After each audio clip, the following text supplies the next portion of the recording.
Hadirin para jemaah, untuk kasih jalan mobil supaya maju. Setuju? Setuju? Rindu dengan Habib Bahar, cinta dengan Habib Bahar, siap bersama Habib Bahar, siap berjuang sama Habib Bahar. Katakan semua Allahu Akbar.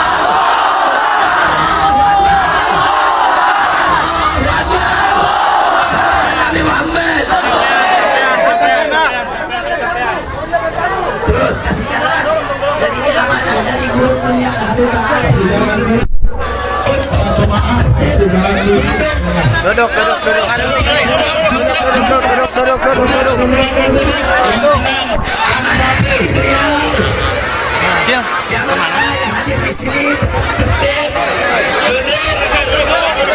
Kita salah-salah.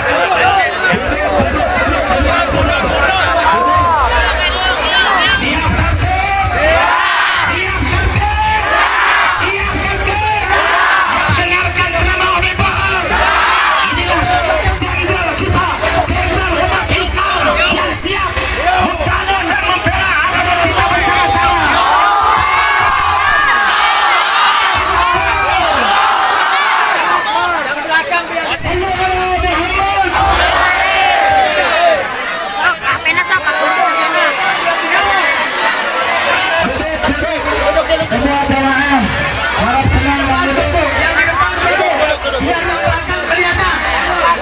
Duduk.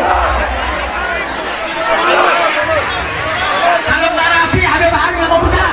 Duduk yang rapi, biar yang belakang bisa kelihatan. Siap rapi, siap kondusif, siap.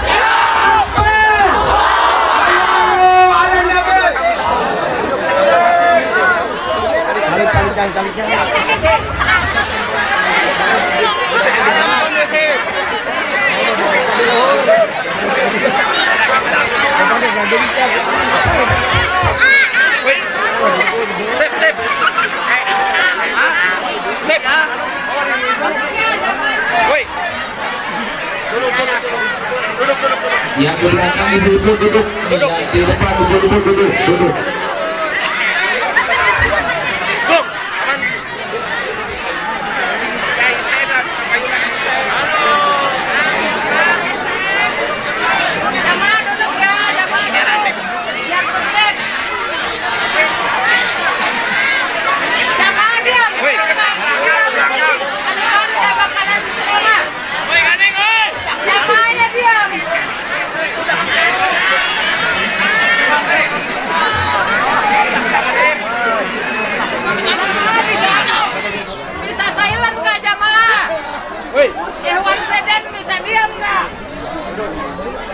Jangan berisik. Habib Bahar nggak bakalan mulai kalau berisik.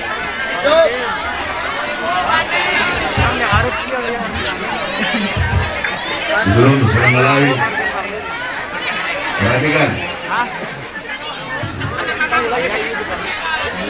Majelis Ulama Indonesia Kabupaten Bandung Barat (KKB) akan memantau agenda tabligh akbar yang dikabarkan akan dihadiri Habib Bahar bin Smith di markas DPC CKI di markas DPC FPI Cikalong Wetan, Desa Cisomang Barat, Kecamatan Cikalong Wetan, Kabupaten Bandung Barat.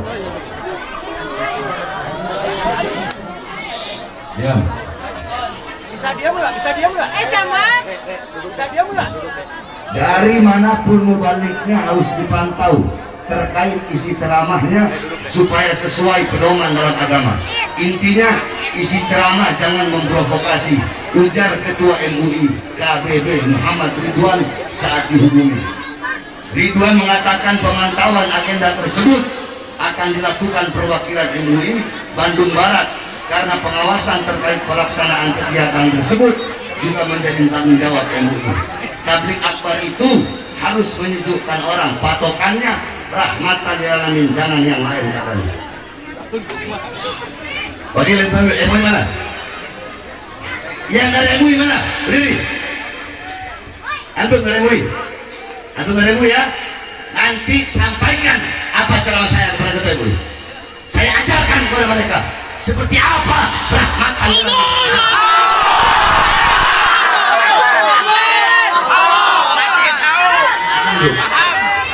Sampaikan itu sama si Ridwan.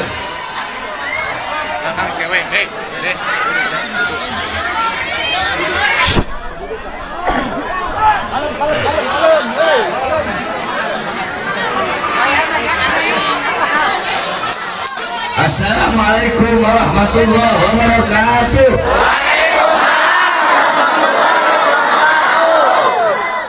Alhamdulillahil ahad wassalatu wassalam ala man fis sama ismuhu Ahmad wa fil ardi ismuhu Muhammad wa ala alihi wa sahbihi wa ba'd. Yang saya cintai, yang saya muliakan, para alim ulama, para habaib, para kiai, para asatid, para tokoh masyarakat, para aparat pemerintah, wabil khusus guru kita Al-Habib Habibana Zaki Al-Idrus, beserta yang saya cintai, yang saya muliakan, segenap panitia daripada peringatan Maulid Nabi besar Muhammad SAW, beserta seluruh hadirin hadirat, bapak-bapak, ibu-ibu, khususnya para pemuda-pemudi umat baginda Nabi besar Muhammad yang selalu dimuliakan oleh Allah Subhanahu wa Ta'ala. Saya sudah bilang berkali-kali, kalau mengundang saya ceramah, saya ini orangnya nggak bisa diatur. Kalau MUI mau ngatur saya ceramah, suruh MUI-nya yang ceramah, jangan saya. Kalau polisi atau tentara atau aparat pemerintah siapapun mau ngatur saya ceramah, jangan saya ceramah. Mereka aja suruh naik atas panggung ceramah sini. Terus MUI bilang ceramahnya harus rahmatan lil alamin. Nanti saya ajarkan MUI seperti apa tuh rahmatan lil alamin. Sayang si Ridwan ini yang ngomong di berita nggak datang, si ketua MUI langsung. Harusnya langsung ketua MUI-nya datang. Kami akan pantau, kami akan pantau. Kalian pantau nggak karaokean itu MUI? Kalian pantau nggak itu acara-acara konser-konser MUI? Pantau nggak? Kemana kalian?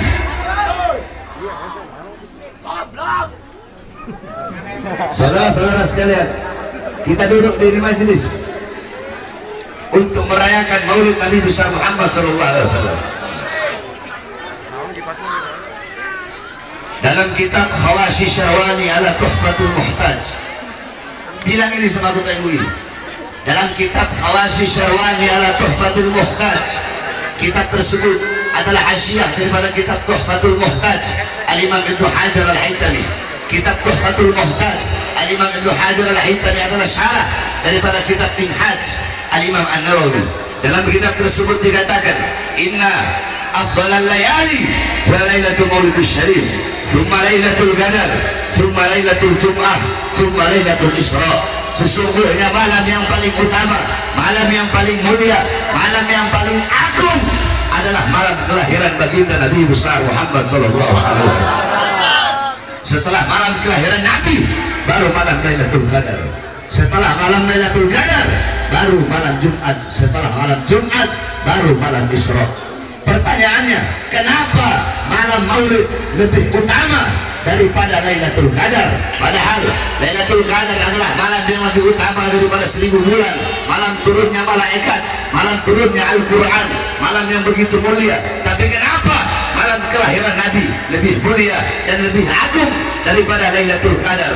Al-Imam Al-Qastalani radhiyallahu anhu, beliau berkata bahwasanya malam kelahiran Nabi, malam Maulid lebih utama daripada Lailatul Qadar karena 3 sebab, karena 3 perkara. Yang pertama, Lailatul Qadar adalah malam turunnya malaikat, malam adanya malaikat, sedangkan malam Maulid adalah malam adanya Nabi Muhammad, malam lahirnya Nabi, adanya Nabi, lahirnya Nabi sudah tentu jauh lebih mulia daripada adanya dan turunnya malaikat, para malaikat-malaikatnya Allah. Yang kedua, malam Lailatul Qadar adalah anugerah Allah untuk Nabi Muhammad, sedangkan malam Maulid adalah malam lahirnya sosok yang diberikan anugerah tersebut.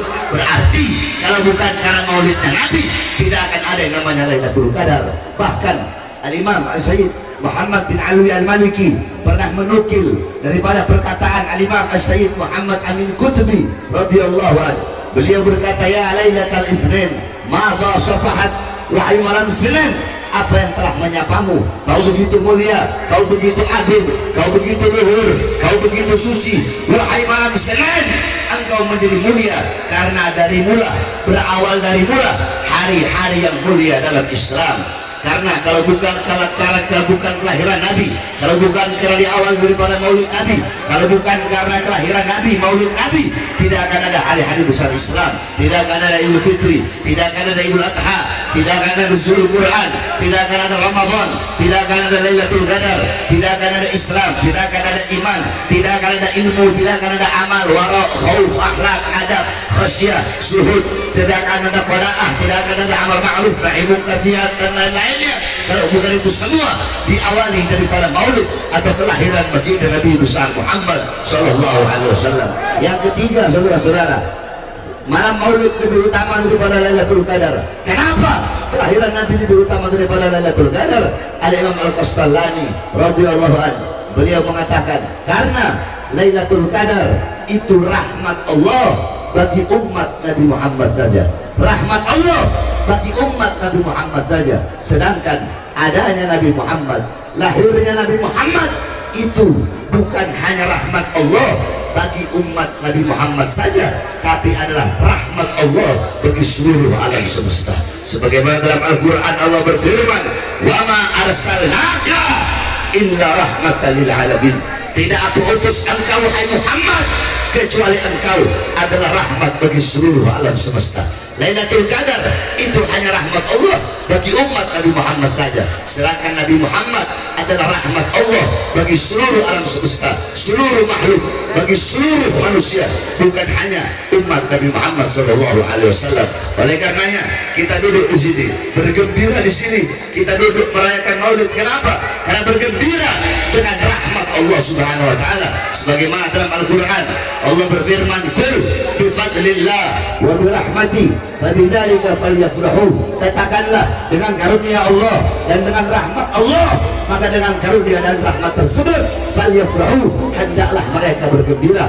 Dalam kitab tafsir Ma'alimul Tanzil Al-Imam Baghawi, dalam kitab tafsir Jami'ul Bayan Al-Imam Mujair Al-Tabari, dalam kitab tafsir Madarikut Tanzil Al-Imam An-Nasafi, dalam kitab tafsir Ad-Durrul Mansur tafsir bil Ma'thur Al-Imam As-Suyuti, dalam kitab tafsir Anwarut Tanzil Al-Imam Baydawi, dalam kitab tafsir Anwarut Tanzil Imam Baydawi, dalam kitab tafsir Jalalain Al-Imam Jalaluddin Al-Mahalli dan Al-Imam Jalaluddin As-Suyuti, dikatakan bahwasanya karunia Allah dalam ayat tersebut adalah ilmu, Al-Quran, iman dan Islam.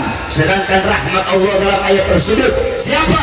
Dalam ayat yang lain Allah berfirman, wa ma arsalnaka illa rahmatan lil alamin, tidak aku utus engkau wahai Muhammad kecuali engkau adalah rahmat bagi seluruh alam semesta. Nah, dengan adanya Islam, iman, ilmu dan Al-Quran sebagai karunia Allah, dan dengan adanya Nabi Muhammad sebagai rahmat Allah, falyafrahu, maka hendaklah kita bergembira, hendaklah kita berbahagia dengan adanya baginda Nabi besar Muhammad sallallahu alaihi wasallam sebagai rahmat Allah yang paling besar, sebagai rahmat Allah yang paling agung. Saudara-saudara sekalian yang dimuliakan oleh Allah Subhanahu wa taala, MUI bilang Habib Bahar bahas rahmatan lil alamin, balik akan saya bahas rahmatan lil alamin. Saudara-saudara, Nabi Muhammad diutus oleh Allah untuk membawa rahmat bukan hanya bagi umatnya saja, tapi untuk seluruh makhluk.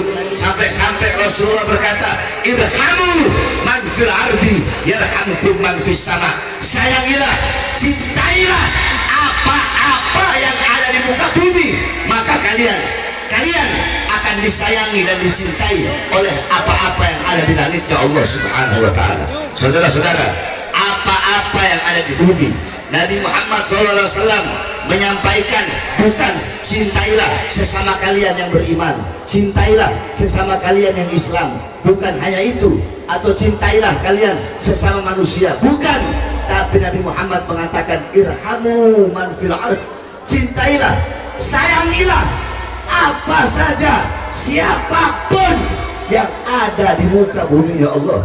Ketika engkau sayangi, ketika engkau cintai, maka apa-apa yang ada di langit akan menyayangimu, apa-apa yang ada di langit akan mencintaimu. Itu salah satu bentuk kecil daripada rahmat, daripada kasih sayang baginda Nabi besar Muhammad sallallahu alaihi wasallam. Ada sebuah hadis yang dimana Rasulullah sallallahu alaihi wasallam bersabda, man ada dhimmiyan faqad adani. Barang siapa seorang muslim yang menyakiti kafir zimmi, memusuhi kafir zimmi, maka sama seperti dia memusuhiku. Kafir zimmi adalah orang kafir yang tinggal di mayoritas muslim, namun dia hidup dengan damai dan tidak memerangi Islam. Itu kafir zimmi. Kalau ada yang memusuhinya, kata Rasulullah, sama seperti dia memusuhiku. Dalam hadis yang lain Rasulullah berkata lagi, man qatala mu'ahadan lam yarih raihatal jannah. Barang siapa seorang muslim yang membunuh orang kafir yang memiliki perjanjian damai dengan umat Islam, ini orang kafir dia damai dengan Islam, tapi si Islam membunuh dia, maka si muslim yang membunuh tidak akan pernah mencium bau surga. Begitu kasih sayang Nabi besar Muhammad sallallahu alaihi wasallam.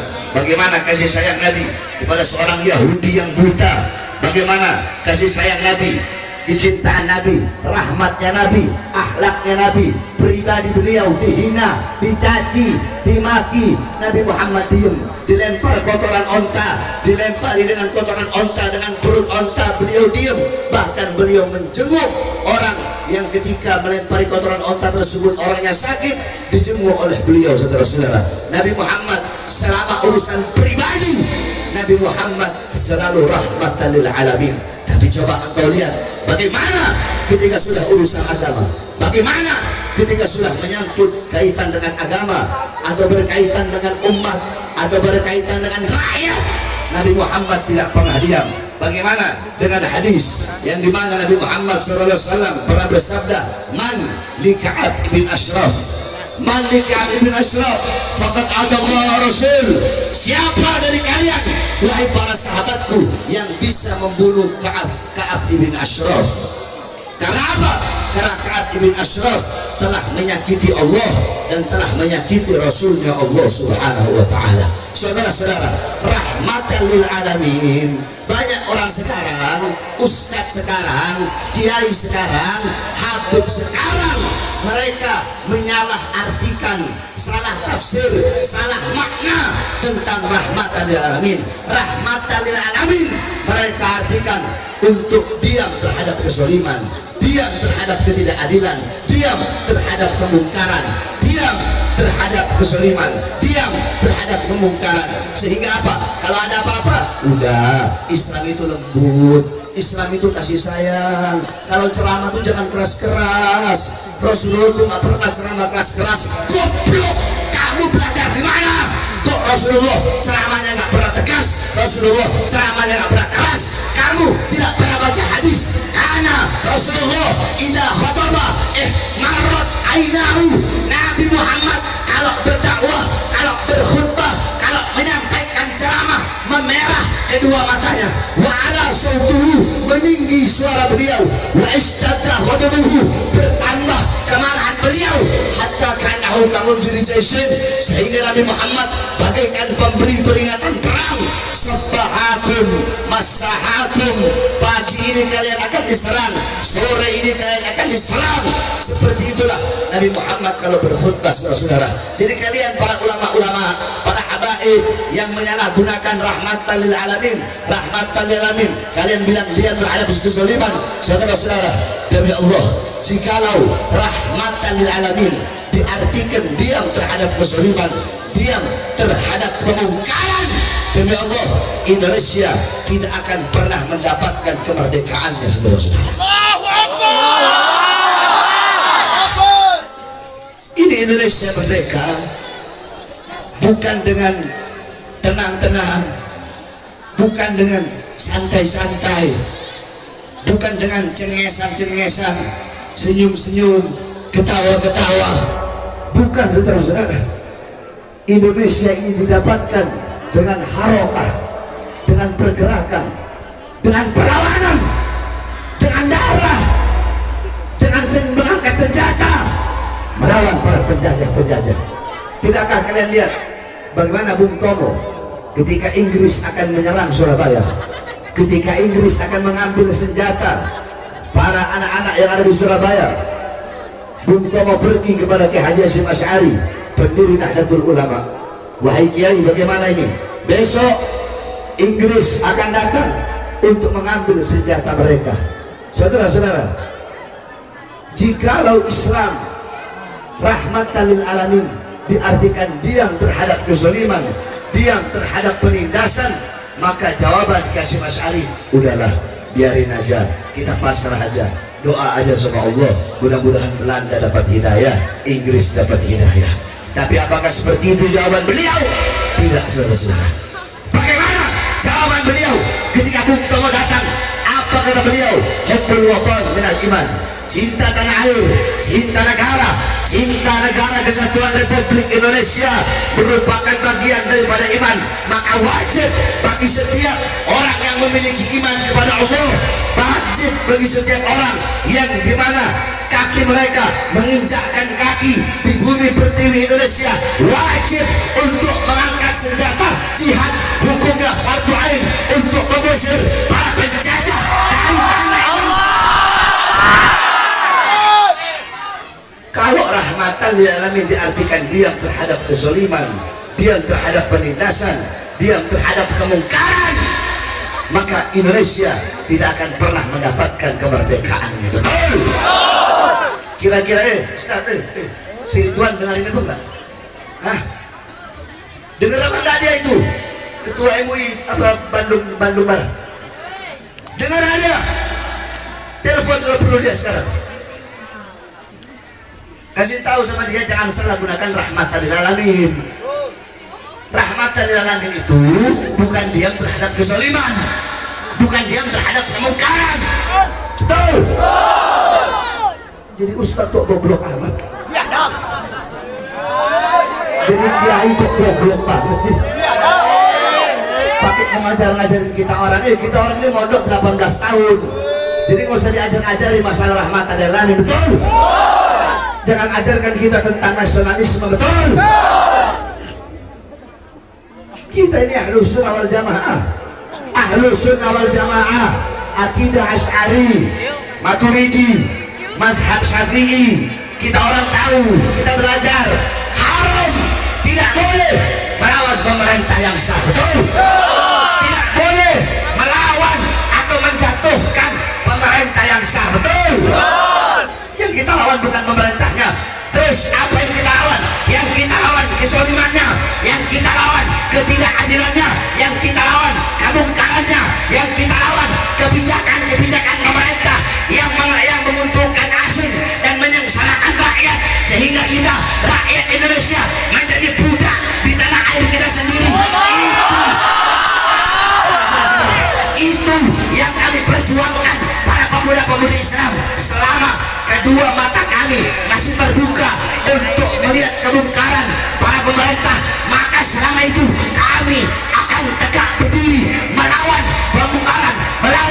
kezaliman, melawan ketidakadilan pemerintah sampai titik darah penghabis. Semuanya hadir sini, siap lawan kezaliman, siap lawan kezaliman, siap lawan kebongkaran.